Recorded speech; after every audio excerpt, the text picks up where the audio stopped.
What's up, everybody, and welcome to another episode of Ladies Who Brunch, the podcast where we have all of the conversations that everybody's afraid to have at the dinner table.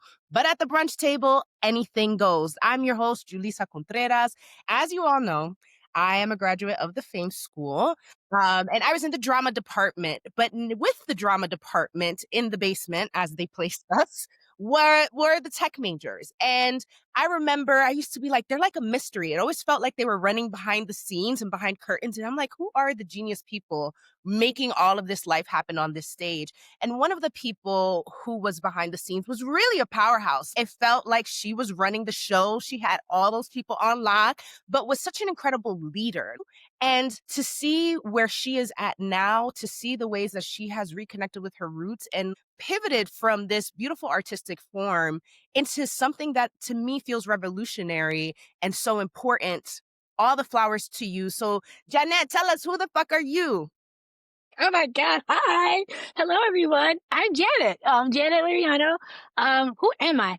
Well, I am the middle of five Dominican sisters, and I'm also the CEO and co-founder of Inaru. Inaru is a Dominican brand. We are the only factory and brand in the Dominican Republic that sources 100% of our cacao in the country and exports 100% of it as finished products. So normally our countries just sell the beans. We said, no, we're going to build a factory, we're going to build a brand, and you will buy Dominican excellence. So I've been doing that for the last 6 years. But I'm a New Yorker. When people ask me, like, who are you? Like, the order I tend to say is New Yorker first, Dominican second, American third. And maybe over the last few years, it's like Dominican first, New Yorker second. But like through and through, I like my bacon, egg, and cheese. So I'm excited to be having this brunch with you. Thank you so much for being on here. Honestly, like when I first saw you launch the brand, I was like, wait, chocolate? And then I guess, I didn't know how many sisters you had. And I started sister. I was like, damn, this girl looks so much like Janet. Like, who is she? And I think I'd seen her first. And then I was like, yeah, no, this is Janet's sister. Oh, okay. And it like all came together in such a beautiful way. And it inspires me because a little fun fact. So way back in the day, my grandfather was a chocolatier in Dominican Republic, right? Oh, And he worked for some time for Embajador, but he also worked for others. And he not only worked in the factory, but he was the person who would go from town to town, go to the farms, look at the product. So that's his legacy. And unfortunately, my grandfather passed when my mother was very, very young. So we never got to meet him. And as you know, with a lot of our history, so much of it is oral. And so I lost so many details of that part of his life. But when I saw this come to life through you, I was just like, yeah, that's so powerful because there is something about not only building something in your homeland, but something so particular and specific that is connected to the earth in a way that I just think is beautiful and delicious because hello, chocolate. I just thought it would be wonderful to bring you to the fold and into this conversation so that everybody can hear this journey and learn about this delicious chocolate because y'all stop buying Hershey's, stop buying please. Nestle, like, for so many reasons, right? But like, support your people and these industries because I think oftentimes when we think about how big corporations come into spaces and take over countries and don't pay people fairly, to know that there's somebody who's connected to the community and actually cares about the community that is working with them, on top of the fact that they care about the product that they're making, is incredibly rare. And so these are the opportunities that we have to be social justice warriors. Like protesting and all these things are great, but it's also great to really have knowledge of the people who are protesting and revolutionizing in other ways that are easy to support. It's easy to say, I want to eat some chocolate because y'all even got chocolate for the vegans. So Yes, we like, do. All of our chocolate is vegan. It's good. I want people to know more. But before we get into the sweet chocolate talk, let's talk a little bit about you with these brunch questions. So I would love to know, what is your favorite brunch plate and drink?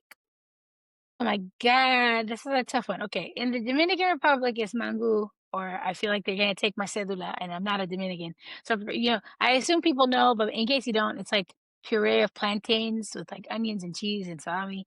Like I love mango. Every time I eat it, I'm like I don't exercise enough, but I'm gonna eat this anyway. But on a traditional American brunch, I love an eggs Benedict.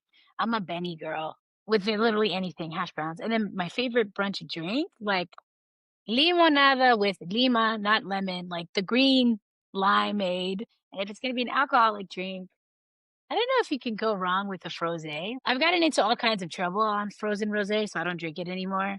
I've fallen into pools and stuff. I'm not an alcoholic, but I did have an encounter with the on the wrong side of a frosé, but that's probably what I would say. Brunch trouble is good trouble, in my opinion. It's daytime trouble.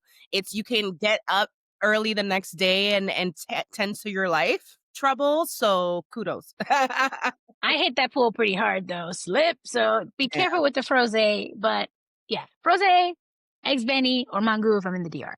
I love that. All right. So while you're enjoying this meal, what is your favorite bochincha topic to discuss? I don't know. I feel like my bochincha is almost always political.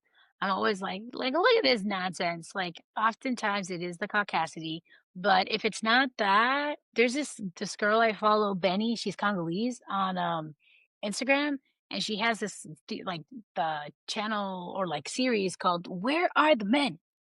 And it's like she'll post a reel of, like, some guy doing something embarrassing on the internet, like, I don't know, like flexing his butt cheek muscles or something. She'll be like, "Men used to hunt.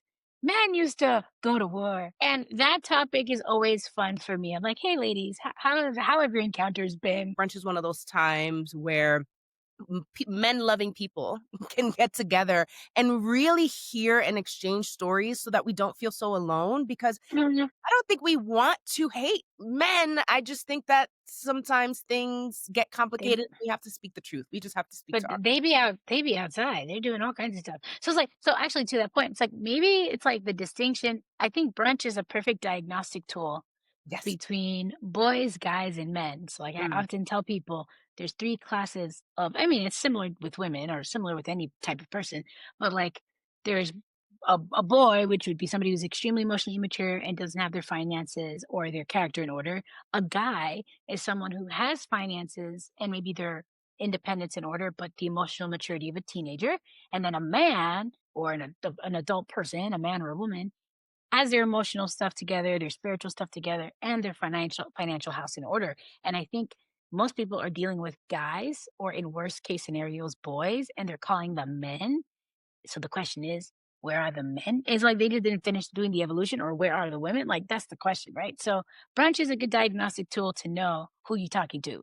Listen, man, I love you. Like, I want us to be in a I love you space too. where we can find each other at our powerful points that are not bogged down by the machismo we've been taught or even this capitalist mindset that sometimes puts men's priorities out of order so that they don't know how to show up in the relationship, which is not to say that there aren't women and non-binary folks who also struggle with that, but in a male dominant society, what's happening there is louder. So we're not trying Mhm.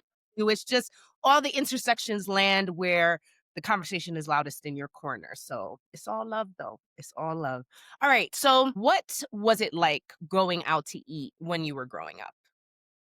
Oh my gosh. Okay, so I grew up in Queens, and as I think I said earlier, like I'm one of 5 girls in the middle. So like going out to eat was not as often because there was a lot of kids. My parents worked very hard, but when we would go out, it was always like a very exciting affair. It's like we're going out to eat. It was like not a common occurrence. Most of the time we would order in.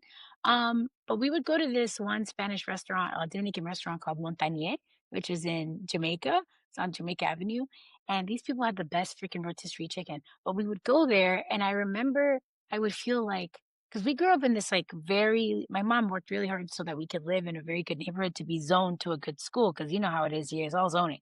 So, but there wasn't a lot of Dominicans or Latinos in that community. Um, so we would go to this other neighborhood to get like really good Dominican food and we would like do all of our shopping there and stuff. And we'd sit in Montagnier and I'd look around and be like, this is a whole world that I don't really know, but I feel it at home. All of these Dominican people, that person could be an auntie, but my parents were the only people from their family in the States. So it was a moment to kind of see what the larger ecosystem of what our family is at this restaurant and kind of pick up those like soft cultural moments and like seeing my parents be relaxed in a very different way while they were ordering these foods and making these jokes. Like I always remember thinking this is an interesting moment for them to feel at home so far from home. And that was always very, very present for us. As we got older, we started taking our parents out, and we all started working, and that was fun. But as children, the few times we would go out, it'd be to be I think it was always to places that made them feel like they were home. In a culture where there's all this fast food and getting out food outside of the home is just like easy. It's easy to Mhm. do. We miss the real value of like gathering around the table and not just with your friends, but full family experiences. As first gen, second gen kids, it's easy for us to think about the experiences we had around the table going out to eat with our friends and things like that. But to your point, like similar, big family, like could not always afford to just be at restaurants all the time. So when we did have those moments, the depth of those impacts also for me highlighted how special restaurants are, right? Especially the mom and pop shops that Yes. the test of time in our neighborhoods, because that's one of the spots in Queens, but we got Caridad in the Bronx and all of these other places where like, We would go to Caridad. My dad would drive us over there. I know where that is, yeah. okay? Dominicans be going anywhere where there's a good chicken, okay? That they love that chicken, that staple rotisserie chicken, okay, with the little garlic sauce, always, It was you always a know? battle for that sauce, like, Yeah, "That's mine!" always. It's really beautiful, to hear you highlight that because it is true to have those experiences really allow for cultural exchange and family building that does resonate differently than when you're in someone's four walls, when it's either your house or your tia's house where there's all these other rules in place. Factors. Yeah. About how you coexist, but like in this neutral space, it's all about the connection, the food, and the love. So now we are going to move into our cheers section where we shout out dope people and brands doing dope shit. And this week, I would like to shout out Bisqueya because Bisqueya and Inaru for me are two companies that are doing something that's very important, not just for Dominicans, but also for the ways that you source your ingredients and how through that sourcing you're uplifting communities of people who are often being taken advantage of by these larger companies. And it gives an opportunity, I'm sure, that's very enriching for you all personally, but also for Dominicans on the island to see that not all Dominican Americans come here, integrate to the American dream, and forget about what home is or what their experiences are. And so I find that intersection. And Bisqueya is led by Marita Abreu. And what I love about the birth of Bisqueya is that her family owns a restaurant in Brooklyn. And there was this sauce that we was just talking about, the garlic sauce for the rotisserie chicken. So They had good. their own little hot sauce that they would put with the meals, and people were obsessed with it and they would always ask them, do you sell it? Like, can we just buy the hot sauce? And so they used to, like, in their own little packaging, in their own way, like sell these little hot sauces. But then Marita saw an opportunity to grow that beyond just that local community. And now we see that Bisqueya has grown far and wide. And I'm just super, super proud of them. And they do more than just hot sauce now. They have adobo, they have sazon. Yeah. So they have Mm. grown in their offerings, and I'm sure will continue to grow. So I just want to shout it out because it's also now not just an alternative to hot sauce, but it's an alternative to Goya. We So, need an alternative, okay, okay? with natural ingredients. I want us to think about Bisqueya when you are shopping. They are in stores nationwide. You can order from them online. You might have seen them featured on Hot Ones as one of the hot sauces. So do not sleep on Bisqueya. They have some incredible flavors, and I wanted to give them a shout out this week. So, Janet, Same. you tell me, what's your shout out for this week? My God, well, I just wanna co-sign the Pisqueya shout out. I love that brand, and I'm really glad that I have a alternative for adobo. Relatedly, there's this awesome platform, Onekin, which is a platform where you can shop from creators of color. Pisqueya is on Onekin, Inaru is on Onekin, so you can really, like, basically shop the diaspora and other underrepresented founders and businesses, buy directly, and it's this amazing it's kind of like an Amazon of both ethical and diversely sourced goods. And they do live streams and all of these amazing events. It's just this amazing platform that I do think we need to find alternatives to the Amazons of the world in terms of how we pay, how we shop for convenience. And it's really beautifully built. One of the co-founders is Dominican, and the other gentleman, I'm not sure where he's from, but he's also a brother in the diaspora. So I would just say, check out One Kid. That's how I met Biscaya, and support the democratization of infrastructure. That's what they're doing, and we need that. I feel like in a time where people are like, what? is the global strike? What are the global boycotts we're willing to do? I think people automatically think, but how am I going to tap into the convenience of what I need? I think when you think about platforms like this, you can say, okay, well, I can still order the things that I need. And it can be on this platform that's more ethical with brands that are more ethical. So just like the win, win, win. So if you guys are like, no, I want to spend my money, I can't boycott, spend it in places like Onekin. Sometimes that's how you learn because algorithmically, the way Amazon works and other marketplaces like Amazon work, it's hard for brands to really get to the top of your search. And so sometimes, even if people are on Amazon and things like that, they're not coming up high on the search results. So Yeah. you as a consumer are still missing out on the product that is the one you probably actually want and not just the first one that they shove in your face. 100%. And by the way, guys, we are a $1 trillion buying group. So if like the diaspora in the US and even across South America. So I'm Janet. I like data. So I will be dropping numbers here that you can verify on Google. But with that being said, if we instead of I always say people are always focusing on opting out or boycotting or calling people sell out. That's what the enemy wants you to focus on. You should be focusing on where do you buy in? Where do you participate? Like, don't ask what to not do. Ask what to do because that's actually more energy.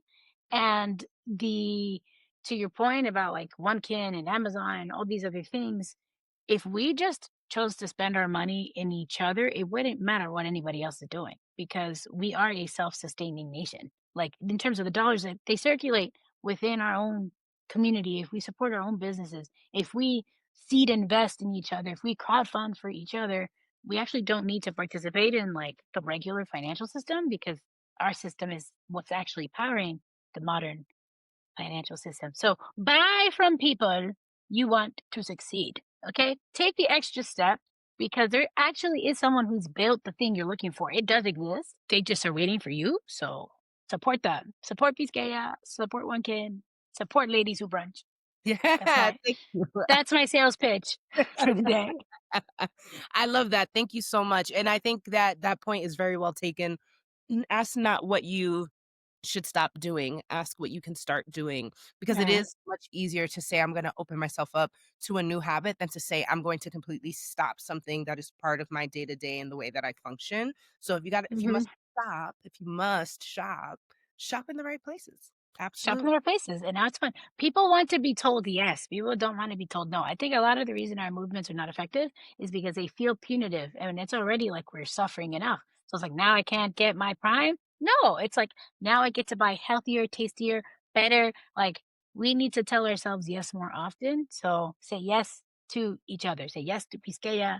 Their sauces are good. I have them in my house. I didn't know they had adobo though. I'm thinking about the adobo, but okay. I know what I'm doing with my chicken next week. I'm Yeah, excited. yeah, that and the sazon. I was at an event with Maritza the other day, and I got the sazon, and I just used it, and I was like, "Yes, no more of those orange, red 40 packages."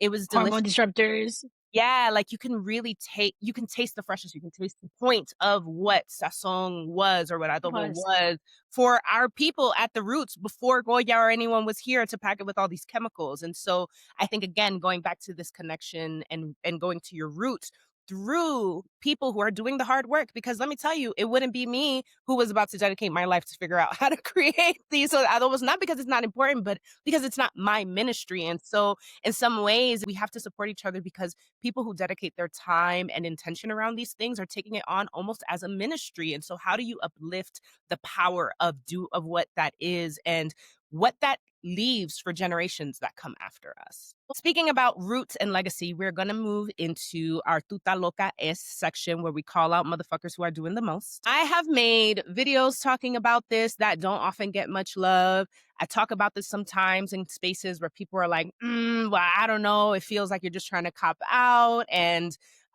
give grace to your community where it doesn't deserve. But I take issue, everybody deserves grace. Back up. So if period, there's a right? logical fallacy there, Yeah. okay, You talk know? to me when talk. Take the stick out of your eye. But Yeah. anyway, continue. Yeah, so no, 100%, right? Because I think that there are different levels to having conversations about race and anti-blackness. I think there are conversations where you are listening or speaking to share, right? Where the goal is not I'm trying to tell you that what I'm saying is a truth or the way things should be. I'm just speaking to the reality and context, right? We're contextualizing things. Then there are conversations that are to educate, and then there are conversations that are to build, right? And at all of these different levels, the way that we tackle issues like the quintessential, I'm no black, I'm Dominican, needs to shift. And what I find is in my the way that people center that conversation is not that they're calling out anti-blackness in Dominican Republic because it exists, but that without the contextualization of how some of that came to be for folks, we do a big disservice to Black Dominicans who do not believe that, are not living their life that way, and have zero luxury to say, oh no, I'm not Black, I'm Dominican. They know who they are, they understand their history, and then the question becomes, but do you also understand the context and history? And it's more than just Trujillo. I feel like all they can talk about is like, oh, what happened at the Massacre River? Yeah, that, and there's so much more. And we don't like to look at the political history of Dominican Republic past Trujillo in a No, way. that's a very on purpose thing. That's on purpose. They don't Absolutely. want to. Which is what brings me to this point. I want to just say this again. I am not in any way saying that we should not be having the conversations around anti-blackness in Dominican Republic, around around the relationship between Dominican Republic and Haiti. What I'm saying is that a lot of us, especially a lot of Dominican Americans who we love Dominican Republic, but we are not well studied on our history. Not to the depths that we can really claim that No, everything we're saying is foolproof. And so I'm wanting for people to really do themselves the service of digging deeper, because if you want to talk about anti-blackness, that's one thing, but how do you want to serve the reversal of anti-blackness does require holding a level of space and grace and education. And for you, as somebody who has built an entire business on the island and have lived in the different intersections of what is it like to be Black or of the diaspora here in the States, what is it like to go back home and have that experience, and you're working with people on the ground who are also Black, like what is the realities of that conversation, both on the island, maybe how you're experiencing it, or anything that you would like to share on that topic? I agree with the Tuta Loca call out because I was literally, promise you, just talking about this with my sister in the morning. I'm going to answer your question, but I want to add to it Please. first. So one of my closest friends is, she would consider herself a Black American, African American. And I think, so I'm going to say three things. The first thing I would say is I would strongly advise people to be very curious and concerned when a narrative is being put forth about a people. What was the genesis and what is the benefit of this narrative? So out of nowhere, this Dominicans are the problem within the Black American community because they don't think that they're Black. What people need to understand is there is no unified Black identity. We can all recognize that we're Black, but just like Europeans can be French, Italian, German, Bosnian, Romanian, they know that they're phenotypically white, but they have no issue having pride and distinction for their individual histories, strengths, weaknesses. They are aware that an Italian does not have the same history, financial situation as someone from Liechtenstein or Switzerland. They're different people, even though they may share borders. So it is actually, you're actually assuming a narrative of the oppressor to flatten the shades of diversity across the diaspora. You are actually, you are choosing to elect into the story. There's nothing about your identity beyond the Blackness. Of course, Dominicans know that they're Black, but in ignorance on the largely one of the first nations in this hemisphere and how our racial history is very different than what happened in Haiti, than what happened in Jamaica, than what happened here. I live in the country. That ignorance is intentional to weaponize and divide a faction of people, Latinos and Black people, who have historically not been divided. Like this narrative was planted. And if we don't identify that it was seeded into our communities, through wounds, we're going to fall into it and be getting into stupid conversations like, in my opinion, why most Dominicans say, I'm not Black, I'm Dominican. It's because they reject the identification of their character and value against a skin color. And as someone who lives in the DR and is probably in the middle in terms of, obviously, I'm Black, ain't nobody going to be confused about that we know. And I'm fine with that. I'm more than happy with that. I always say that in the Dominican Republic, the first thing that you are is a Dominican. You're first a Dominican, and then you're a blanquito or whatever the heck. But you can have a blonde Dominican and a person who is as, dark as ebony, and those 2 people will actually have a lot of cultural moments in common because they're both Dominican. And what they don't identify with is what they understand is the identity story of Blackness in the US, and frankly, they're not wrong about that because we don't have the same historical context. So, Dominicans drawing a distinction that I actually don't have that same experience is not from a place of superiority, it's from a place of accuracy. They got other issues, but it's not the same experience, and I actually think we do harm by not recognizing those differences because Black Americans are drivers of innovation and just the freaking future. They're the originators of basically everything we think is cool and amazing and science. This is a group of people who have a legacy of innovation that is solely theirs, and everybody else is following what they do. And in my mind, by being able to identify these distinctions, we can be proud of being a part of the community while respecting the uniqueness of our traumas because they're not the same. So I personally have a strong problem with this narrative because I think it's trying to sow unnecessary envy and hatred between communities that historically did not have this problem with each other. And if we're not going to be smart about the psyops operations that happen in terms of geopolitical control, we're missing the fucking plot. Excuse my language, but we're missing the point because this conversation has been planted and we are taking the bait instead of thinking more curiously. Why are they so concerned about destroying the integrity of the Dominican character? Because if you go there, you'll realize it's a bunch of multicolored people just rocking it out, living fabulous. And if they don't want Black Americans to know that that's possible for them, which is why they want to draw a divide between us. Because if Black Americans go to the DR and see the ease that they can have, not that there isn't racism, there's racism everywhere, but if they can see a model of land ownership, if they can see a model of business ownership, if they can see a model of ease, if they can see that it's not what they said, what could that inspire in Black Americans? They don't want that. They don't want that. So the tuta loco for me is, can we think a little more deeply, guys? Because we need to. I'm more than happy to be unpopular with you on the internet on this topic because I will die on this hill. Dominicans know that they're Black. It's not that they don't know that. They don't agree with what you think it means. That's it. The difference is that we don't agree with what you think it means. And of course, racism, colorism is a factor, but it's not like we don't got a mirror and we don't have a problem with our Blackness. We just reject that it's everything. And I personally, as a Dominican, think that that's right. I personally agree with that. So anyway, that's my hill. And thank you for your transparency because as you were talking, I was thinking about how oftentimes, because one, especially on the internet, when we're using these platforms as the platforms to have these conversations, and we're just getting little bites, like sound bites of what people think or feel about things, it doesn't leave room for holistic conversation.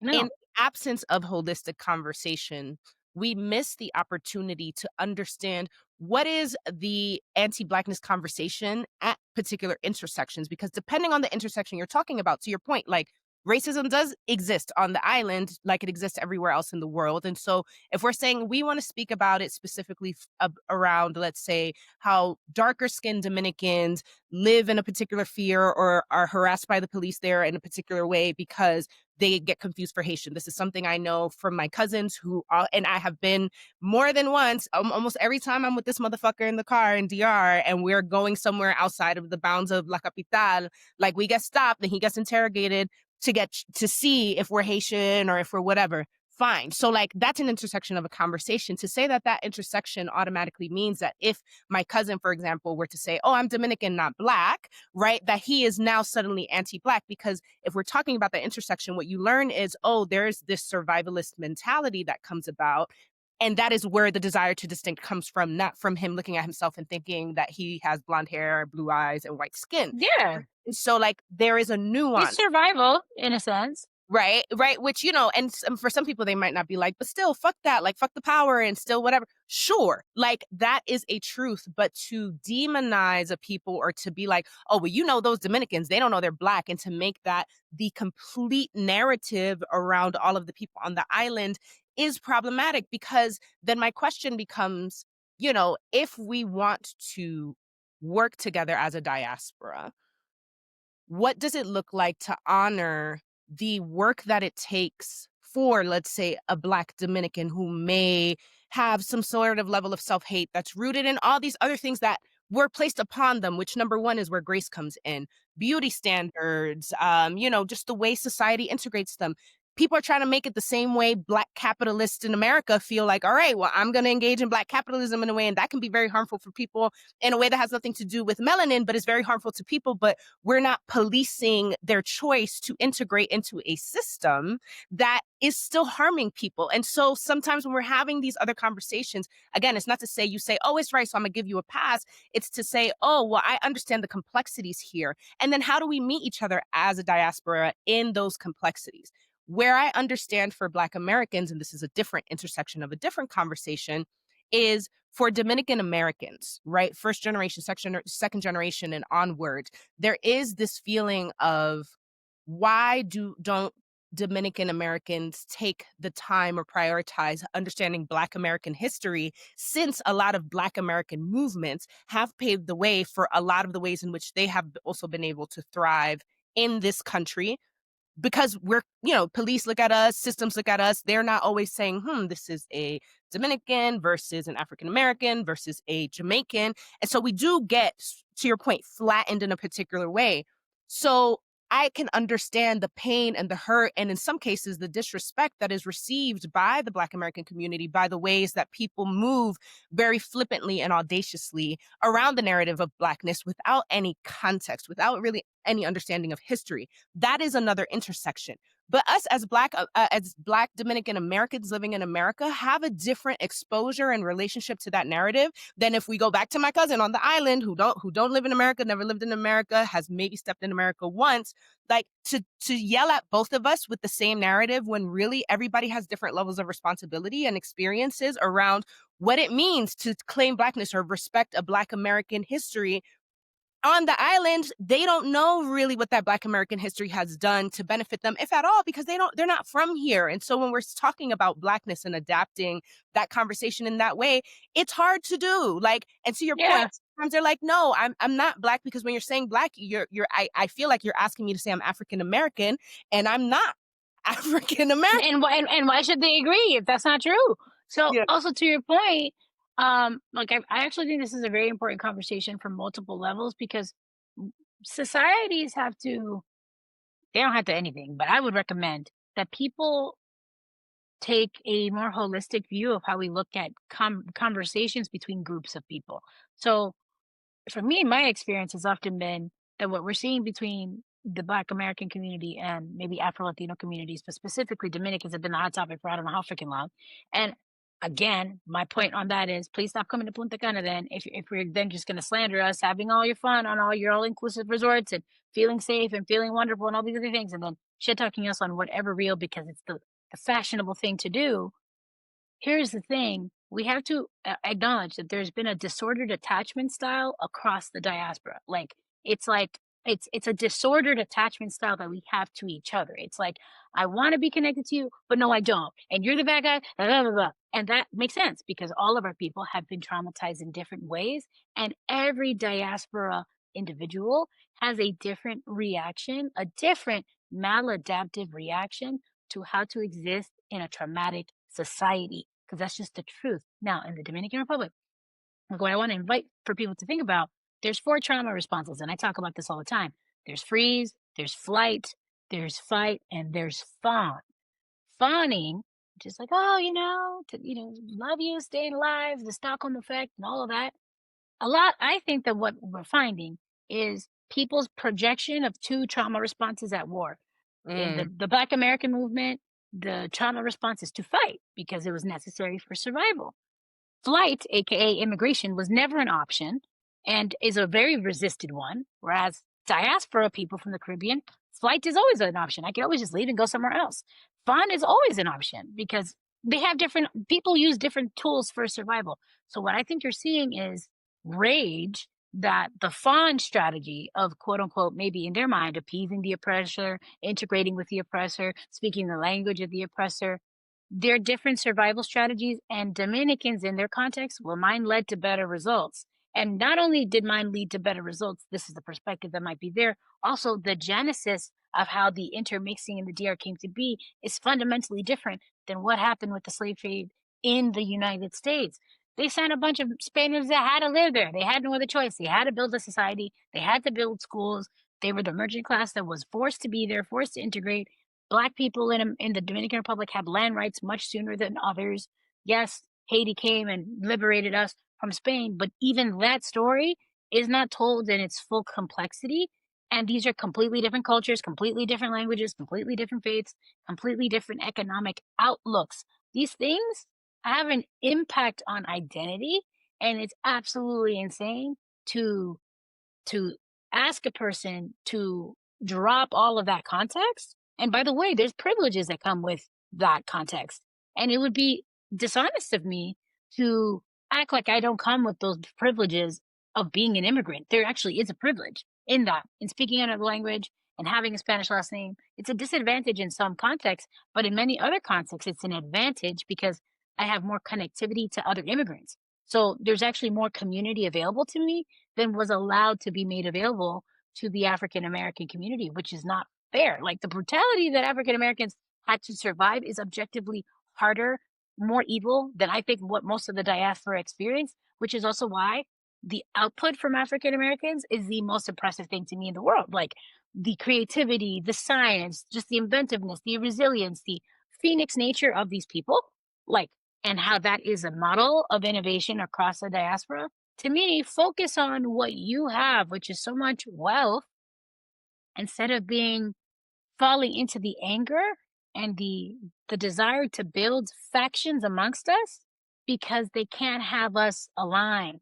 Because imagine what would happen if you had the sturdiness of these Caribbean economies welcoming African American innovation. Do you think they want Black people to go to the DR and invest and build and have thriving lives? Do you think they want American education and Black ingenuity going to the Caribbean and disrupting their systems? Hell no, they don't. They want you to be afraid of us and think it'll be worse for you there to keep you here. Please wake the fuck up. Excuse my language, but can people wake up? They want to continue the isolation strategy of traumatizing Black Americans by having them feel there's nowhere in the world that will accept you. Your hell here is better than your hell over there. And that's actually not true. If you spend any time in the Dominican Republic, you'll find out quite quickly that that's not true. And they would rather have the algorithm feed triggering narratives of internal anti-blackness than inviting people to a bigger conversation. Maybe there are places where I can be me and it's a loved thing. Maybe that's possible. Maybe I could be in a society where, yeah, there's discrimination, but it's not hatred of my personhood. Is that different? That we don't have that in the DR. Nobody hates Black people for existing. They might be racist. They might think that they're Haitian. They might think that they're voodoo doctors. They might think other things. And the Haitian item has more to do with violence and the destabilization of the French than it does with the fact that they're Black. That's not even the issue. Of course, there's racism, but that is also more economically charged than we're allowing ourselves to talk about. And if we don't see how we're completely comfortable disrupting Europe and the Middle East for financial gain and factioning people over there, then Black Americans actually really do need to wake up and think about the context of history a bit more outside of the slave trade in the US, or you're going to miss how they're continuing to entrap you through isolation. That's the strategy that they're using. And this, I know Black Eyed Dominican, is to further isolate. And so I rebuke that personally. I know that I'm Black and I recognize my brothers and sisters in the diaspora, but it would be so disrespectful of me to pretend like I had to pass through the fire that they passed through because I didn't. I did not. So I should not take that glory for their incredible resilience and their incredible creativity and their incredible innovation and their origination. That's not, I'm not a co-heir in that genius. Mhm. I'm a relative, but Mhm. that's their shit. And why can't we recognize that? That's all for me. Like, why can't we recognize the distinction as a good thing? Like, anyway, that's a hill I could die on too, because anyway, I Yeah. just, commandeered that conversation, but that's No, no. I feel very strongly about this topic. No, I think, and and the reason I bring it to you is because, again, as somebody who is building on the island and also grew up here in the States, like, you have spent a significant amount of time with both communities in different contexts. That's not just, oh yeah, I'm visiting my abuelita in DR and I'm in the campo hanging out. Like, you are having to dive into the business industry, which means you do have to intersect with the politics and all of these other areas that a Dominican American who is just engaging DR as tourism or as visiting family don't get to do. And so when we sometimes have the bigger platforms here in the States or have however many followers on social media and are making commentary on our one slice of life, we sometimes disrespect and ignore a larger conversation.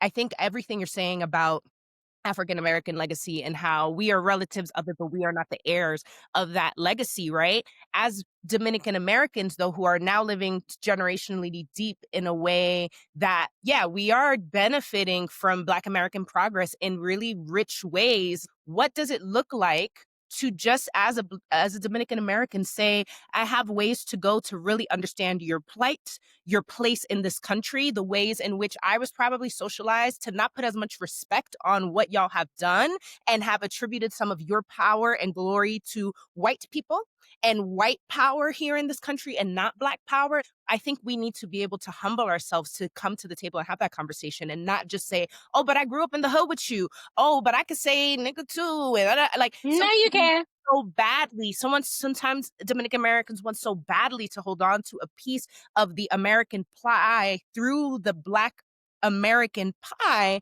in a way that is not ours. It's not ours. It's not ours. Is there a new age in which we can build and coexist with Black Americans and build something anew? Yes, but it is something that has to respect each other's backgrounds and history and be clear about the legacy it is trying to build in its coexistence moving forward. But we cannot act like, oh no, but we're all Black and it's all fine. Oh no, there's a lot of dismissiveness from Dominican Americans towards Black Americans when we're having these conversations. And I'm like, and then this is why we can't move the conversation forward because we're mad Mm, about 10 different things. But when we're talking about one thing where, yes, racism exists. So some people might be like, oh, but they are still racist. Yes. But if we cannot talk about the political science behind the racism itself, then we are also losing the opportunity to learn about other intersections that are not just race based, that have other solutions that we can actually tackle, like economy, because we're too busy trying to make sure that everybody believes somebody is racist when really that racism may just be a economic driver, which is fucked up. But then the question becomes, how do we change the economy versus, oh, how do we end racism? You yeah, come can't on now.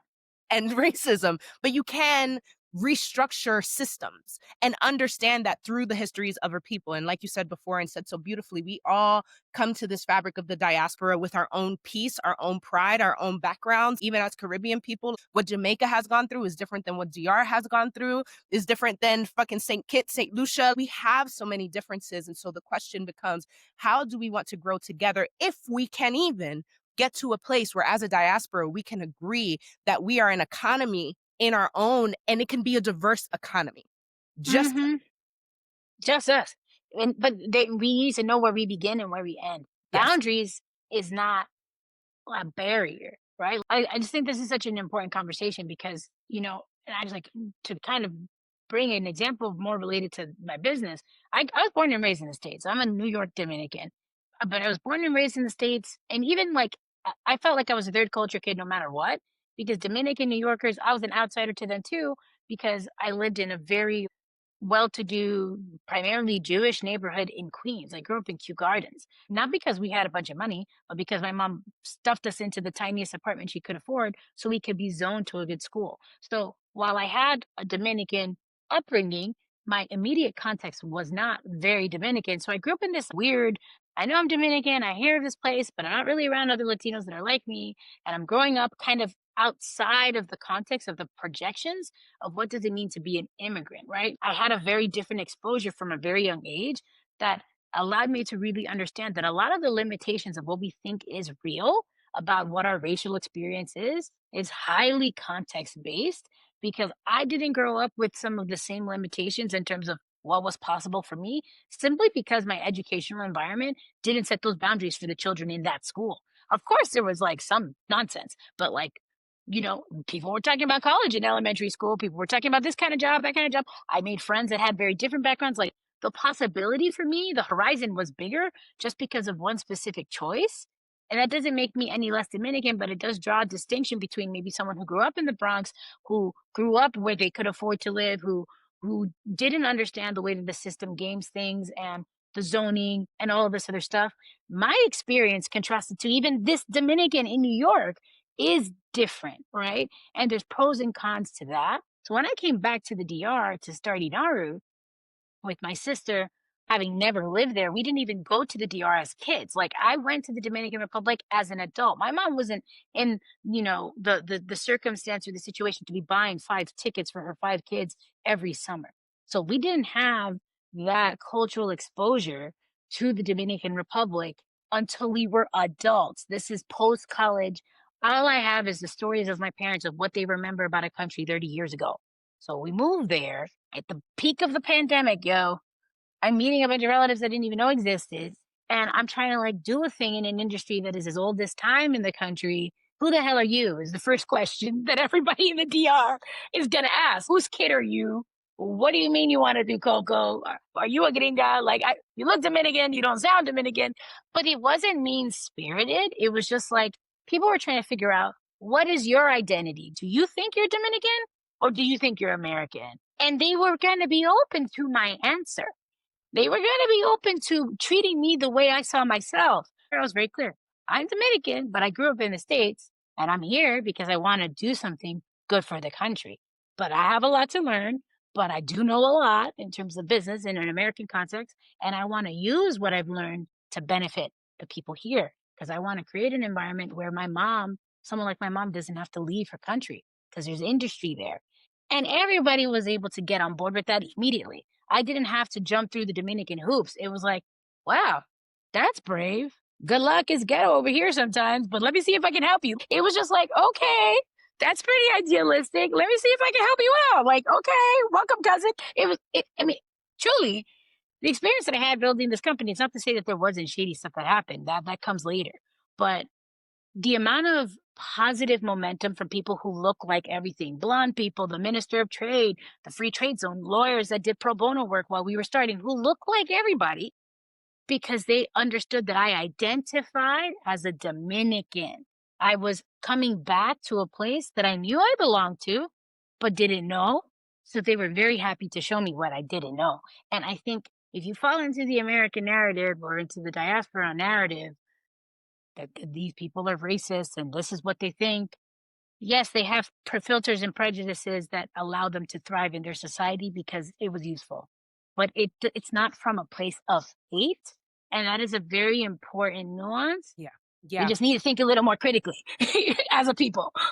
Thinking critically and also just, again, like I said, holding yourself accountable to the moment where sometimes the intention behind how we move, even though it doesn't have hate, it does have repercussion. And so if somebody True. speak to the repercussion of what your actions are, if your motive is a hate and holding on to a hateful narrative, then it should be easy enough for you to receive the feedback, if you will. You know what I mean? True. Of, hey, I know that you ain't mean it this way, but when you say this, you're excluding this, and maybe you didn't know that history, and maybe whatever. I don't have to fight you and put you in a box of, oh, you're anti-black, blah, blah, blah, because you did that. But can you meet me in the learning of how we learn how to show up in those spaces? And to me, to sort of like wrap us on this point, is that is what's missing.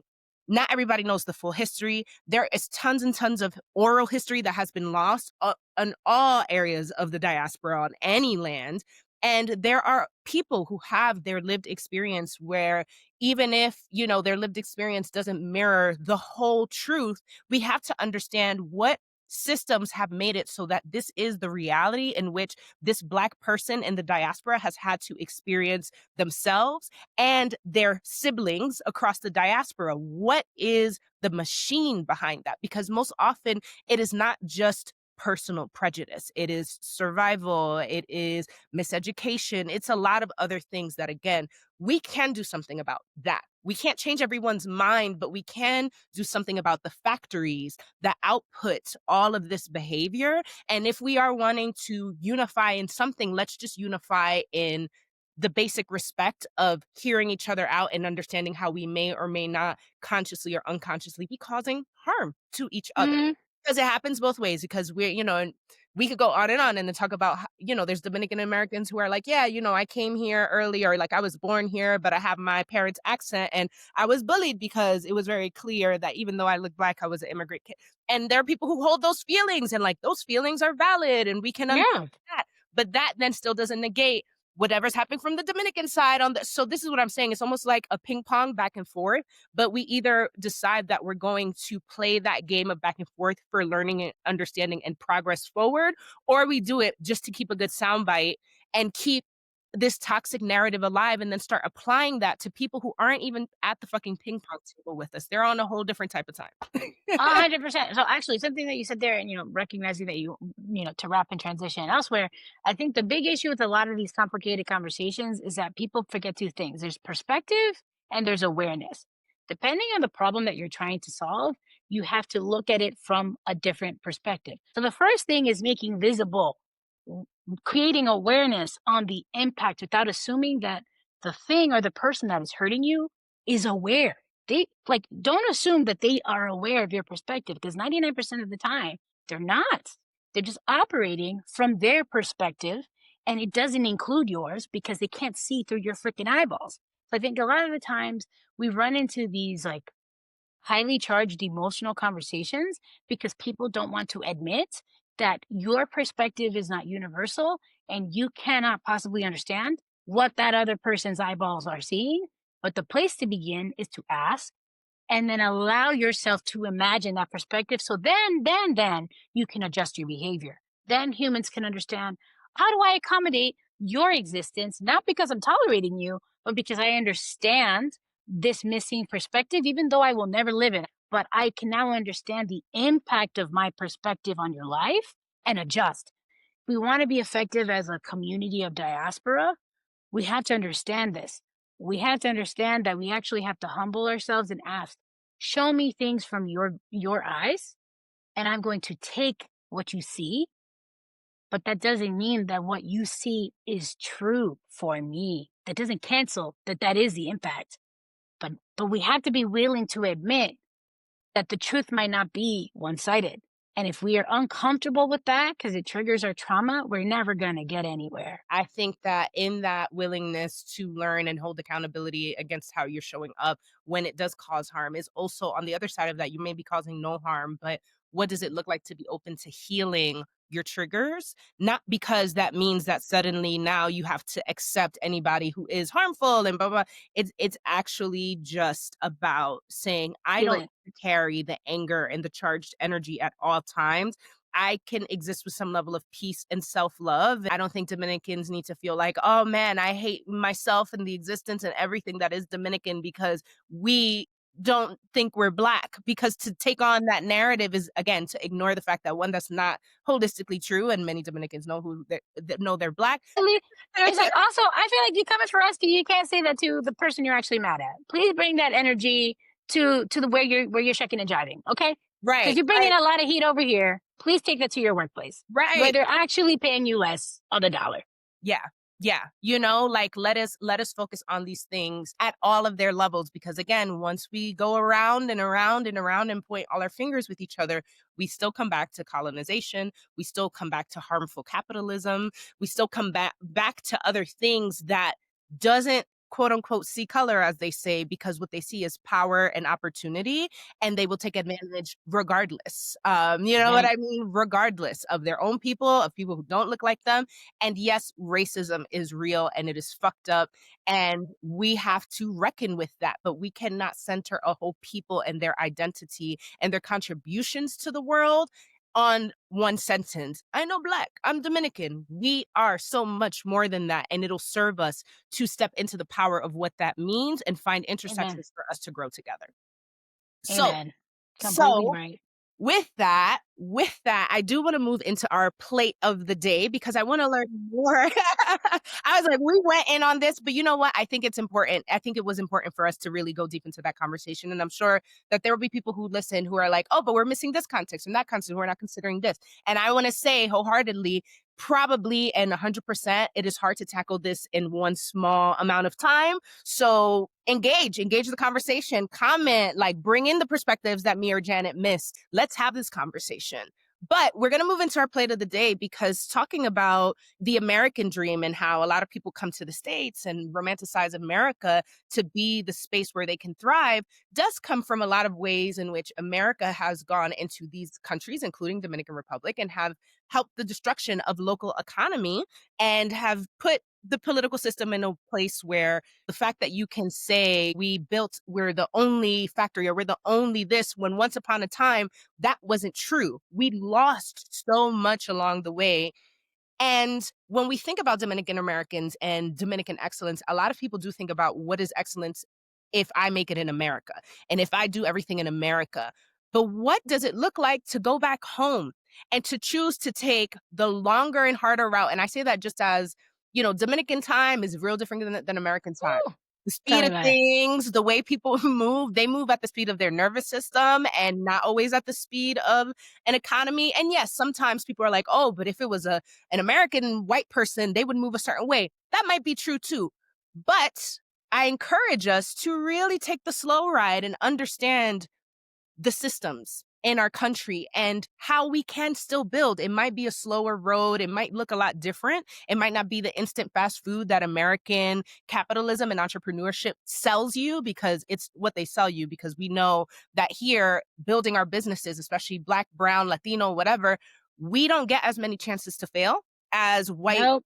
led businesses. So there's a lot of things I can go on and on that are stacked up against us, where go with your people. And some of those intersections are not at the top of your list of what is oppressing you and what you're doing. It might just be a slower supply chain. You know what I mean? So talk to me about your journey, because I think not many people have the insight of what it's like to build in DR. They have insight on being Dominican and like using highlights of our culture to build your American brand, but Yep. you are building on the island. And I want to hear about how you got started, how it's been going, and any guidance that you have for people who would want to build something in DR.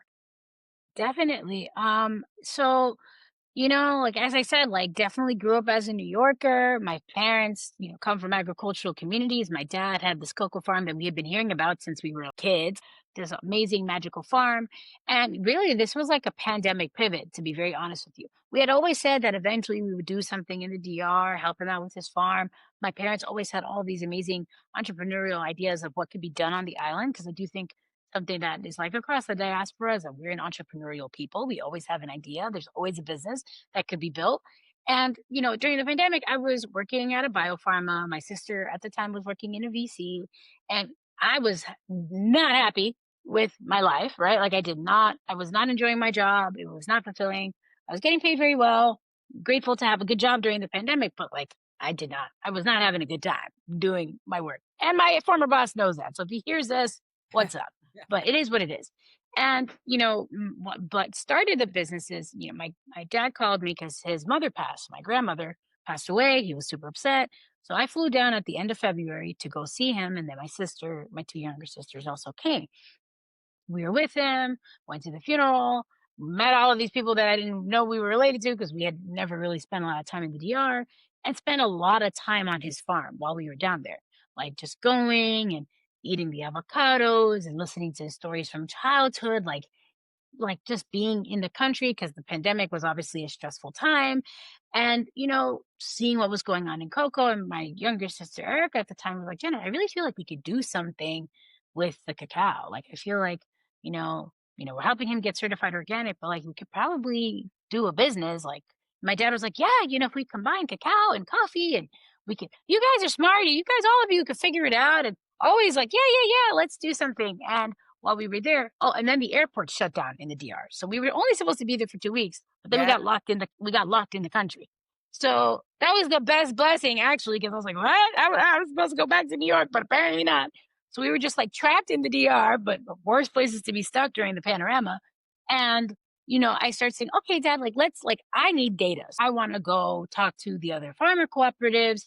I was starting to look at the price of cacao. Like, well, hang on a second. If it's selling for 3,000 a ton, how much money are you making? And I just started following the numbers. I was like, this doesn't make sense. Like, how is it that the farmers are making this little money when I'm seeing what the price allegedly is?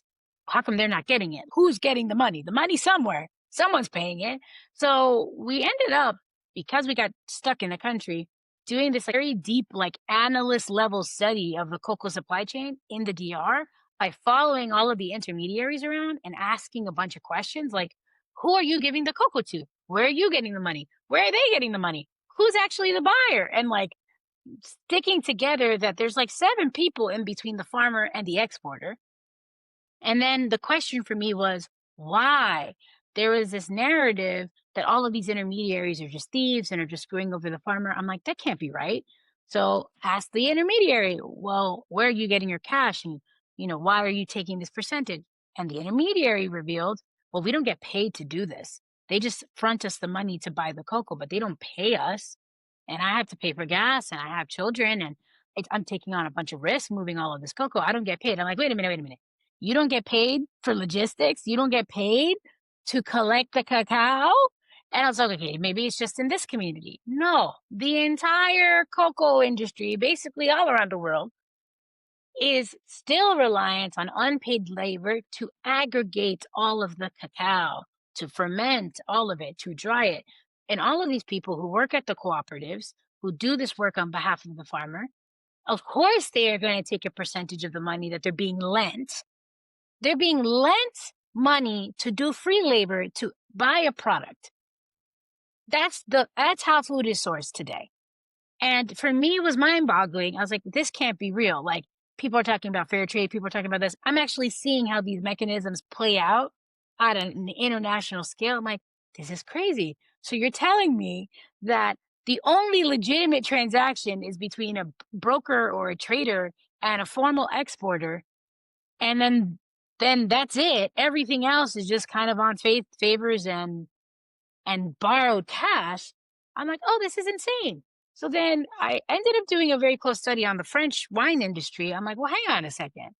There's other food industries that the farmer is not out here in debt for 15 years because the way commodities works is very advanced indentured servitude for generations because the farmer needs money outside of the harvest. So they're borrowing in advance from the exporter and then they sell their cocoa harvest in the future. So it was creating this completely crazy economic dynamic where your harvest was always pre-sold at the lowest price possible because of this collection process. And this is just how trade had been since Columbus. That's just how commodities trading has always been done. And it's never really changed. And what I noticed with this process was oh, this is a huge risk. The farmers are very old. Nobody's making enough money. Nobody wants to be a farmer. The demand for cocoa is increasing. Crops are decreasing. And the people who are far away buying these beans have no freaking clue because they're just, making money on paper without actually knowing, kind of knowing that cocoa is going away, but not feeling the impact of the inequality on the cash. So basically, our whole premise of the business after spending 5 months following farmers around and realizing that this is a bubble that's going to burst was saying, okay, this doesn't make sense. We're going to follow a model that makes sense and change it. We're going to connect the farmers. We're going to give the farmers contracts. We're going to hire these logistics people and pay them a salary to do logistics. So yes, my beans will be more expensive. And the only business that can support these costs is a chocolate factory and a chocolate company. And it doesn't make any damn sense to put all this cocoa on a boat to go process it in Germany where the labor cost is super high when I could process it in the Dominican Republic and then sell to the Germans the cocoa mass, the cocoa powder, the cocoa butter, and they can keep making their chocolates because they're incredible artisans. The Swiss are incredible chocolatiers. They have amazing brands. Amen. God bless. Nothing wrong with having excellence in brand building and excellence in culinary arts. Great. But it doesn't actually make supply chain sense to do the processing over there. There's so much risk that you're incurring. So our bet was, yeah, you're going to see a reshoring within the next 10 years of production. And I want to be first. I want to build a factory. And then that factory can profit share with our farmers. and bring them into the economic model of success, like vineyard owners, like olive oil farmers, like all of the agricultural producers in Europe, like dairy farmers in these countries. How come none of them are poor? They all have commercial contracts with the end product. It's not a it's There is a model of success in places where we value the farmer, and Dominicans needed to develop a sense of national pride to know that their farmers are also worthy. And that was really why I was so aggressive about building a brand. It's like, no, I'm not interested in just being a factory that sells and makes margin and it's an invisible situation, because we're losing value because we're not owning the terroir, the territory. This comes from the equator, so you can't get better than from the source, is the premise of the business. And you're going to pay for that. You're going to pay for the traceability. You're going to pay for the cleanliness of the product. You're going to pay for the ethics, because if you don't pay, you're going to pay at one point or another. And right now they're paying because there's no cocoa. So that was us 5 years ago. But when I'm telling you that when we went around the DR telling people, we're going to build a factory and we're going to pay the farmer 2 times as much and we're going to be a brand, people looked at us like we had 5 heads. They're like, this is a really cute idea. I love what you guys want to do. I'm going to support you because this is so noble. I don't think it's going to work, but let me help you anyway. Because, like, you go, Glen Coco. That was basically the attitude. But people were very helpful. They were like, this is such a noble idea. I don't think it's possible, because if it was possible, someone would have done it. That was the perception, was like, you guys really think you figured something out that nobody else could figure out with way more money than you? Okay, good luck. But I do like your moxie. So let me connect you with this Coco guy. Like, I promise you, people would just listen to the pitch and be like, well, I know someone who works in the export, blah, blah, blah. Good luck with that. And they were very open with their connections. They're like, I don't think that if this happens, that'll be great. But, I don't know. So that's a very long Genesis story. Like, how did we get started? Why did we get started? It was really just like a discovery process and realizing, like, we don't bet on ourselves. Like, we can blame the global north. Yes, obviously, that's a part of it. But the bigger problem is that we believe the lie. So then we're enforcing the lie in the country by not choosing to say, okay, well, hang on a second. Hang on a second, right? You got to be smart about it. I still sell chocolate to Europe because they have a wonderful chocolate economy, and that's great. I think they should be able to thrive. Buy the cocoa mass. Buying the beans is too risky for both of us, right? Better for you to buy the cocoa mass than to buy the beans. Better for us to sell the mass than the beans. You make a little less margin, but you have 50% more supply. Obviously, the math is going to math for you and for me. So, yeah, anyway, that's a very long rant to say it was really a discovery process. And then it became a very data driven process of like, hang on, these numbers don't make any damn sense. and they got to make sense to make dollars. Okay. So that's how we started. Yeah, that's incredible. And that point of we don't bet on ourselves, so we don't even start, like we don't even try is a big one, is a point well taken because yeah, it does sound like if it's impossible, it's impossible. It does make you wonder, well, why aren't these other larger, chocolate companies doing it this way? But I think we often fail to recognize the power of people who are building with true integrity, right? And the idea that like, sure, you had the farm in your family, you're thinking like, what can we do? What can we do?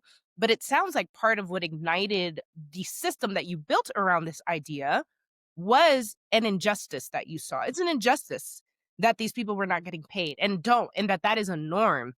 And you said to yourself, rather than be like, damn, that's the norm. That's crazy. Well, I need these amount of orders and da da da da da. You know what I mean? Because you could have That's very true. That's very true. Would have been easier. yeah, nobody would have said, "Oh, you specifically are the problem," and blah blah blah blah blah. They couldn't because you didn't start that system. You were just integrating because your larger umbrella idea of what do we do with this cacao farm and blah blah blah is just one of many. And so what you did was you decided to innovate on a particular intersection that is connected to a larger vision that you have. And sometimes that's all it takes to really revolutionize something. You guys haven't changed the entire industry yet, and that might not even be your goal or need or your ministry to have to do. But the fact that you built a model that in theory somebody else could replicate, right? Somebody else can go somewhere else, whether it's in DR or somewhere else where they're sourcing cacao, Please do. you know? Exactly. And then that was going to be my point. And it's not like you said, oh, and this is a patent. And by the way, nobody else can do this for their workers because this is our thing. This is a thing. You created a system, and a lot of times we get caught up, to your point, talking about what's wrong and what's wrong and what's wrong. And sometimes we just got to fix the little, leg of the table that's wobbly that we can fix at the table that we are at, right? And what that Hmm. does, to the point of the conversation we were having before, like I'm sure there's a lot of Black people working there, right? And so when we talk about, how do people help support each other beyond this, like, I'm going to hit you on the head and make sure that you recognize you're Black, but also I'm going to give you a more equitable work experience where it gives you one, the dignity and integrity that you deserve in what you do, because transporting this cacao and doing that work is not easy. I mean, as a Dominican who did spend a lot of her life like visiting the island, one of the things that to this day I always just am in awe of is when you're driving behind the trucks that have like the big ass piles of whether it's plátanos or whatever, like seeing these hardworking people, and this is their every day. This is their every single fucking day. So to say that you deserve to look at your work with pride and dignity and pay, and that you're paying people double, like that is no easy feat. And so I just want to like give you your flowers for that, Oh, and thank for you. not Appreciate that. or not just sort of dipping into the system and being like, well, this is how this works, so I'm going to fall in line. I do find, and this is a gripe that I have often with entrepreneurs in the States who are representing whatever, whether it's Black diaspora or whatever background, that we say, oh, what is it that the white man system says we got to do in order to get favor in VC? Okay, cool. Let me do that so I can get favor in VC. Correct. Because the idea is I need the money first in order to be able to do anything transformative. Where you said, obviously money is needed, like things are needed, but you're like, okay, but here's what I can control. And this is sort of a bottom line that is important to me. And Hmm. here are the ways that I'm going to think about how the money can still come in, AKA still selling chocolate to Europe, right? Still selling it in different forms. Because the goal is not to say we're going to just keep the dollar only here and nobody else, because maybe that isn't beneficial. Maybe our local economy and our diasporic economy is not set up yet in a way where that is what you can just solely say. But we don't have to solely say it. If people are getting paid ethically all around, then sell the chocolate every motherfucking where, because it's still Exactly. to circulate the money in the places where we care about making that change. And so, yeah, that is truly incredible. And I'm curious, because like I said, the Dominican ways are so different. I wonder what it was like being in an environment that, I don't know if male dominant will be the word or what it is, but that some of these norms around business people, what a businessman is versus a businesswoman coming into that landscape. Was there anything around being women who are trailblazing in this economy that you faced? And what did you learn from that? So I would say, well, I've been an entrepreneur. This is my third business. Period. Um, but I've been a Black woman the whole time. So the reason I bring this up, like, I had worked in a tech company. I was like the CEO of a tech company. I had started as an assistant. I'm a college dropout. Like, my background doesn't make any damn sense for what I'm currently doing. Why do I bring this up? I was a babysitter for a long time, and it was one of my favorite jobs. The reason I'm bringing this up, and I would say, like, if someone wants a superpower advantage in capital markets or fundraising or business, my advice would be do not assume the identity of your wound. Whatever you think people think about you, do not make that your personality. Also, ideally heal that, because I truly, like, I did not have in my head that I was going to be treated differently in this meeting with the minister of this, the free zone of that. Like, I grew up with an entitlement of, I know that I'm right and I'm capable, so you will listen to me, and if you don't, you're an idiot. Like, so personally, maybe that's arrogant, maybe it sounds that way, but because of how I grew up with my parents, my family, we didn't grow up with low self-esteem in terms of our inherent value.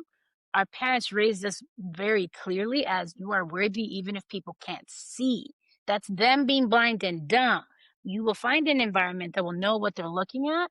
So I had an advantage in that one, I grew up in New York, so you see all sorts of models of success. I went to LaGuardia, and LaGuardia gave me so much room to be a tyrant. I was like definitely the tyrant of the tech department. I was protesting for more structure in our work. Like, I I mean, need that for when you guys went on. I didn't even realize you were one of the people who led that. But when you guys were like, no, I was the organizer of the strike. I busted into the principal's office and said, "I'm striking. You guys aren't getting nothing."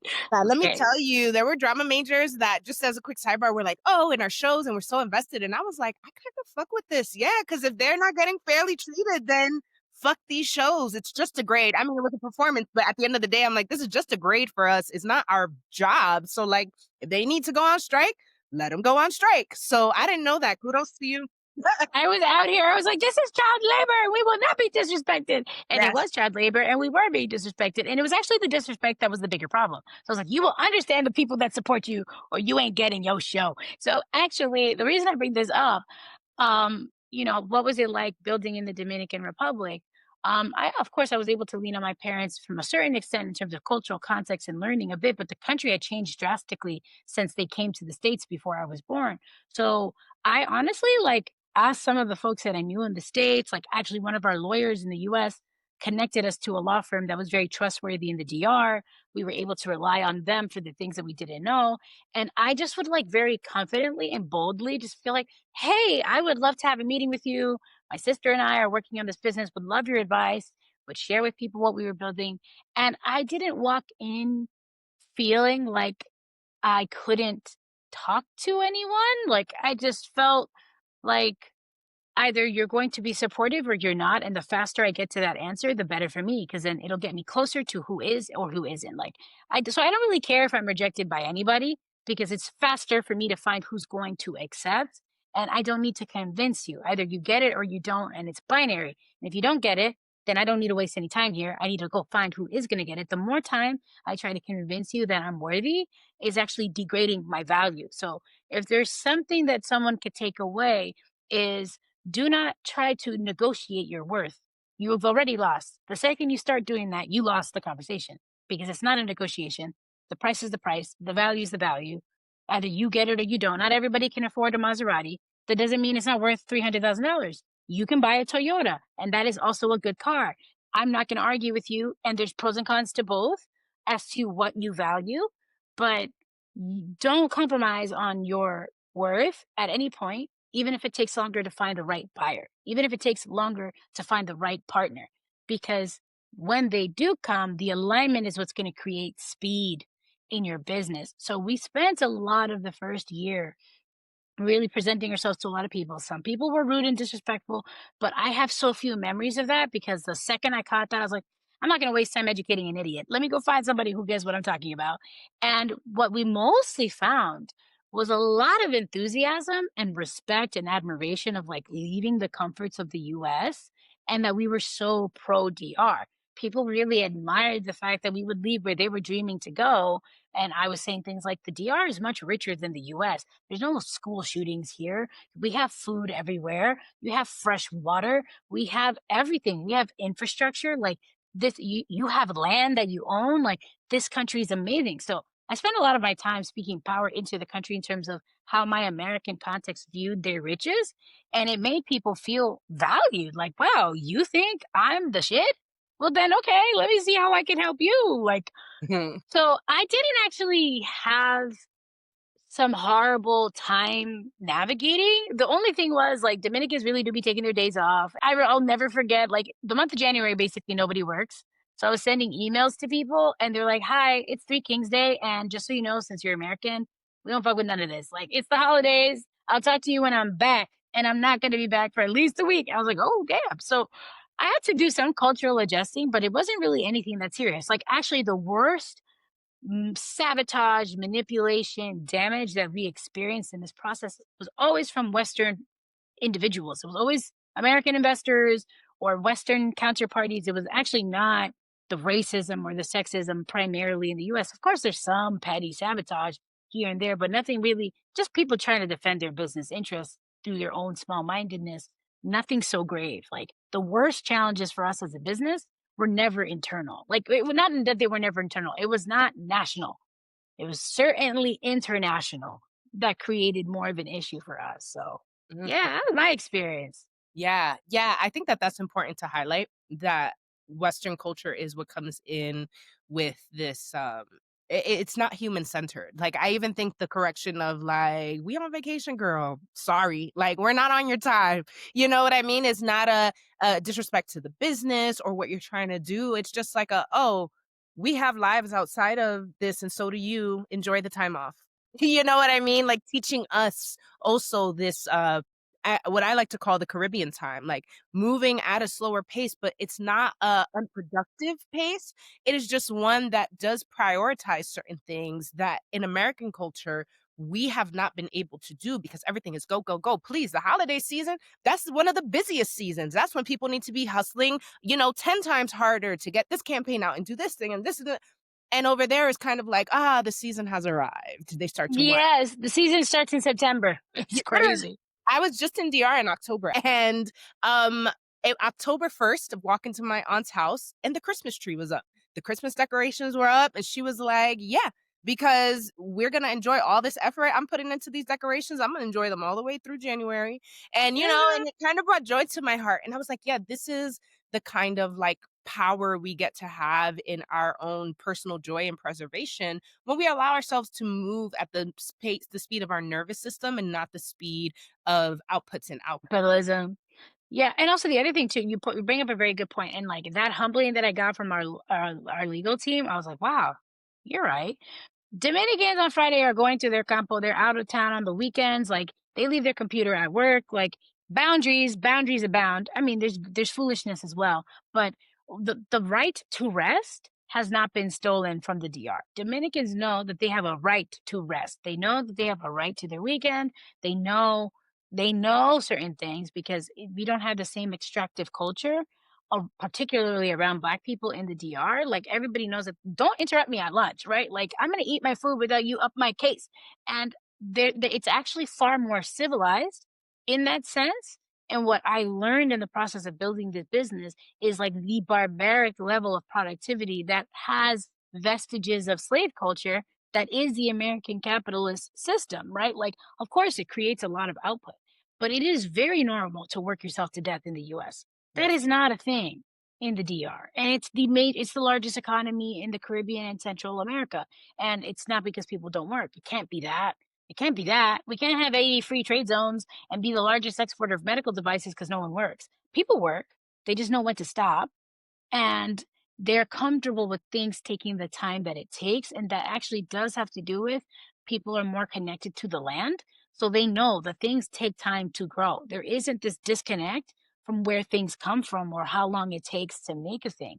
So being in the country, I think, actually kept us as a business very grounded to what was actually changing in the marketplace much faster than all of these so-called business people reading numbers but not living in the world. They were blindsided by all of the global changes. We saw this coming 6 years ago, not because we're geniuses, but yes, also that, but because we were living in the countries that were making the world move. So we were seeing the shifts, we were seeing the impact. We weren't living in this ivory tower bubble of convenience. We could see what was changing, and I think that if I can encourage anybody who's listening, like if you've got the dream of opening a coffee shop or you want to do this type of business or whatever, there is a world to be made outside of the US. And all of your education and knowledge and ability can thrive and be a massive value add and an asset in these countries that are looking for that type of vision. And there's a community of young people that are looking for places to create. Like Yes. the US is a very saturated market. And of course, there's opportunities here too, but if you have a call to do something, you might do it much faster outside of here, because I promise you there's no way I could have built this factory or this business in the US in the time that I did. I The couldn't have. factory in the US? Girl, I can tell No. you firsthand, because I also have a background in tech and worked for many, many years at WeWork with the co-founder, Miguel McKelvey, and yeah, oh yeah, I was on the co-founders team, at WeWork, and so You I, already know. Yeah. But what we had like post WeWork, I continued working with Miguel on a couple of other projects. And for one of our clients, because we were investing in smaller companies, so on and so forth, they had a factory in North Carolina that they were contracting. And I got to do some like deep study there. And just from everything I learned, like even the idea of you saying opening a factory in the US, like I want to laugh, not to demean the dream, but to be like, oh, here? You want to talk about red tape that we think you would experience in DR here? Please, Girl. like, please. There's so many factories that have shut down and so many people, including white people, to just again to reemphasize that when it comes to economies, it don't always be the conversation about oh who's race and whatever. It just be about where the money moves. And so many factories that have shut down here for overseas, just the complications of all of that, they would have made it damn near impossible for you to Mhm.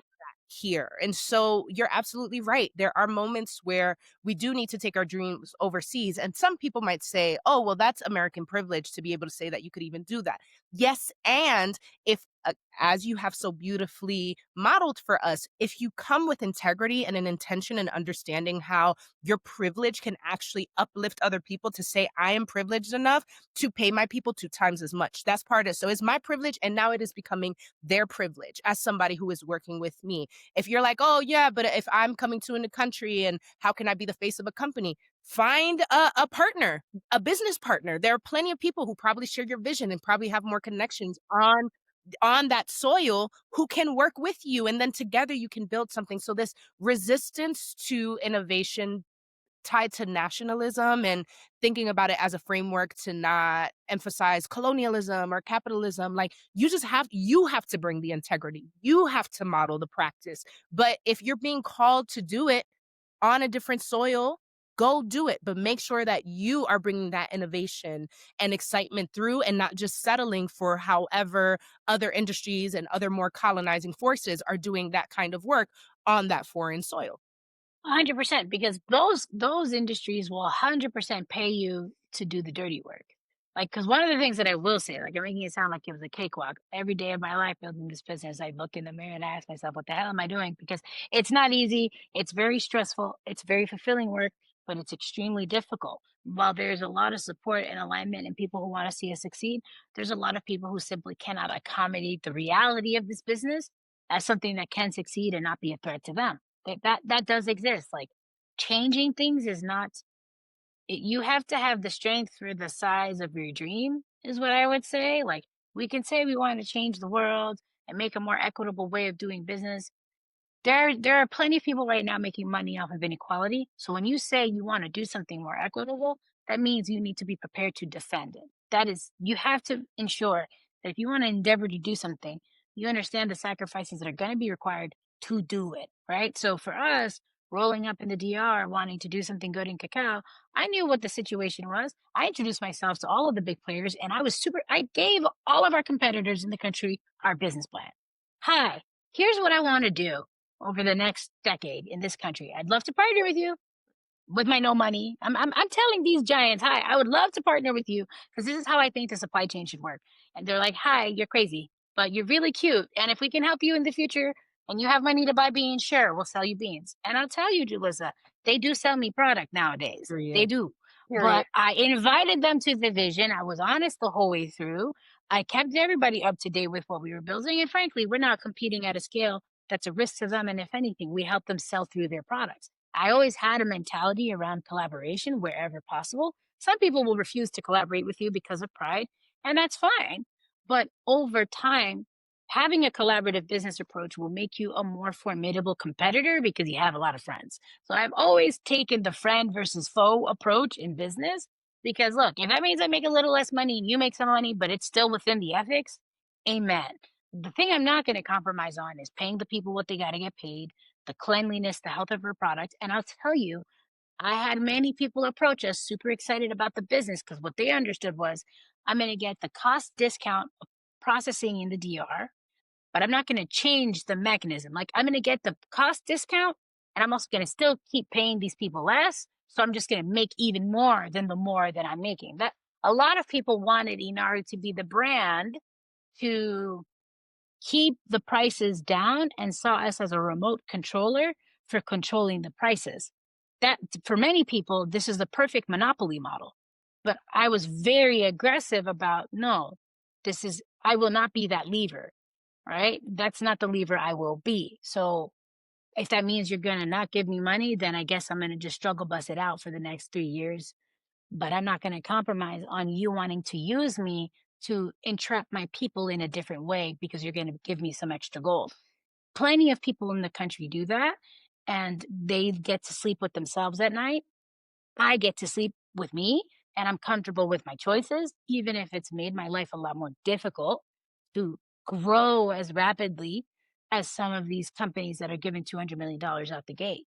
Because I certainly had a business plan that would demand that type of money, but I made do with the 10K, the 50K, the 5K, the 2K, the eventual millions that came in over a 6-year period, robbing Peter to pay Paul. But I wasn't willing to sell out on that. And to your point, that integrity is actually what's protected us from being consumed, because there's a strong coalition of trust around the business that you have to tread carefully, because we have a good reputation, because we've operated justly, and people want to do business with good people, but you have to be willing to defend your integrity. And I think a lot of people, when they're put up in that moment where they're being given an offer of like, hey, you could take the easy route, I'm going to give you a lot of money, you'll still have your dream, just compromise here, they take the early compromise and then you end up losing everything in the end. So, what I would encourage people when they see things like Inaru or businesses that are similar, like, it is a fight every day to continue to operate in that integrity, because there are many temptations to not, because it's hard.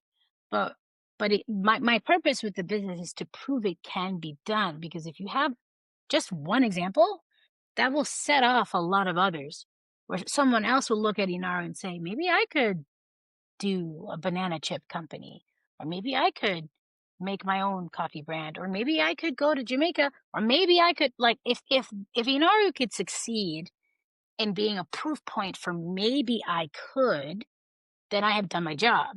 Like, I'm good, right? Like, I don't care what happens really after that, because that was the point. The point is to dismantle the story that there's only one place that you can realize your dream, and that it's only this land, or that it's only these people, because I don't look at it like anything that should be succeeding. I mean, I'm cute, Period. but and that helps. Pretty privilege is a thing, okay? Surprising people for being a cutie pie definitely helps. People definitely want to help a nice lady.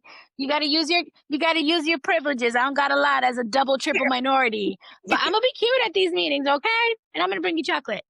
It is what it is. So that's kind of my soapbox for the day. Like, this has been crazy. All right, every day is a gut punch operating this company, but it exists, and we employ 40 people, and the chocolate is being sold in Korea, in Qatar, in Europe, in the US. We sold so much of our factory capacity next year. Like, it's a testament that it can be done.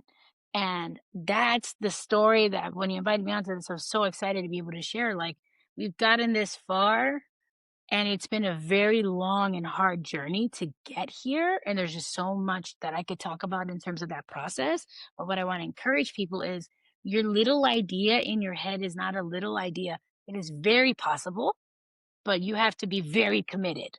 You have to be willing to adjust to a certain extent, but like, your commitment is what can't waver. The world is going to waver, but you need to really stick to it.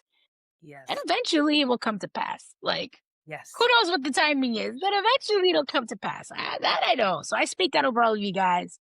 Whatever seed you want to plant, it will grow, but you can't keep digging up the soil to see if it's growing. You got to leave it there and tend to it daily.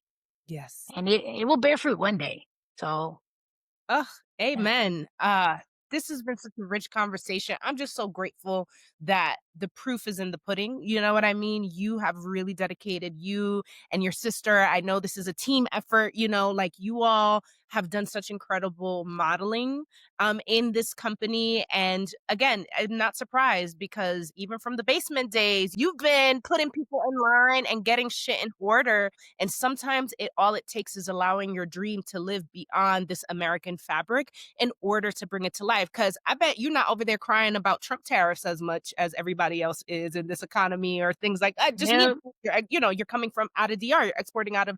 So even something like that, where somebody might be like, exporting out of DR, please, America. Fast forward to now, somebody's like, that's looking pretty good right now, you know? Actually, American businesses are all trying to come and work in our free zones now. It's quite interesting. I'm like, you see, I told you guys 6 years ago. But anyway, I'm fine, right? We have food. Nobody's tariffing us. Like, we're good. Like, we're chilling. Like, So perspective is everything. Janett, thank you so much for your time today, for of this course. rich conversation. Tell us, where can we continue to follow you, support you, anything upcoming that we should know about? So we have a website, www.inaru.com. Right now, all of our products are on pre-order because we sold out in the US and we're shipping a new container. So by the holidays, you should be able to buy us, but sign up for our newsletter because we'll send a blast when all of our stuff is restocked. On Instagram, we're pretty active on Instagram. That's Instagram/INARUCACAO. So you can follow us there. I'm very active on our Instagram, and I'm Janett Liriano, like my name. So Janett, Janett Liriano, and that's my Instagram. I have a public page. So if you want to like catch my random monologues for the day or what I'm doing in Singapore or whatever, you can follow me there. And my LinkedIn DMs are always open. So if you've got a business that you want to start or have questions of like fundraising or migrating to another place and what was that like I really am quite responsive. So you can just tag me, and I always try to share whatever information I've acquired along the way if I can help you go do something awesome. So reach out. I'm always happy to say hi. We need to be sharing these models and information with each other. So thank you all so much for tuning in today. You can find us at Ladies Who Brunch across all streaming platforms. And until next time, brunch.